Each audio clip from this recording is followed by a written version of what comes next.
We begin with a political upheaval in Ottawa. Erin O'Toole has been ousted as leader of the Conservative Party, and a new interim leader has been named. Meanwhile, the search will soon begin to find a permanent replacement. This will mark the party's third leadership race since Stephen Harper resigned back in 2015. So here to break this all down for us is our chief political correspondent, David Akin. Good morning to you, David. What a day it was yesterday. So let's start with the political demise of O'Toole. Why did he lose his job? Well, we talked to a lot of MPs as they finished up that vote yesterday. It was a 4-hour virtual closed-door meeting. O'Toole got thumped in the vote. He lost 73 to 45 to leave. And so we talked to a lot of MPs as they came out. And basically they said, we need to unite our party. And that was really an indictment for O'Toole that, at least in the last few weeks, he had contributed to divisions within the party. He sidelined a popular Saskatchewan senator, Denise Batters. That didn't sit well with a lot of the sort of right-wing conservative elements in the party. He publicly took on another MP from Alberta, Shannon Stubbs. That didn't sit well with a lot of conservatives. And then he tried to divide essentially the conservative movement into sort of angry right-wing conservatives and moderates like himself that sort of saw a progressive path forward. And that was the last straw for a lot of MPs. They say essentially that O'Toole had contributed to disunity. And so this was the message that the captain of the ship had to go. And he went, again, as one MP said to me, it was a drubbing, 73 votes to 45 to keep him on. Wow, and now the party has selected Candice Bergen as the interim leader. So what can you tell us about who she is and what she'll be doing in the meantime?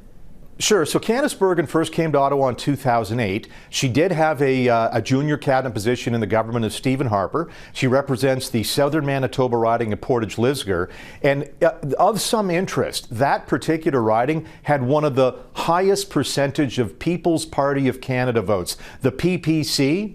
And Candice had to respond to that during the election campaign by definitely sort of tacking to the right and trying to walk a delicate balance on the whole issue of vaccine mandates, because we know the PPC, like the protesters still here behind me, don't like vaccine mandates, campaigned against them. So she is definitely on the conservative side of the party. If the party's got sort of a more moderate wing, largely based in Eastern Canada, a hard right conservative wing based in the West, she's definitely on that hard right wing. If you get to know her and watch her in the House of Commons, you will see she's a take no prisoners kind of approach to the Liberals. She doesn't like them, and she likes to get in their face. Sort of I wouldn't say a female version of Pierre Poilievre, if you know his style, but pretty close. Now, one of the things, too, that went around on social media last night was a picture from about 3 or 4 years ago of Candice Bergen wearing a Make America Great Again hat, a MAGA hat.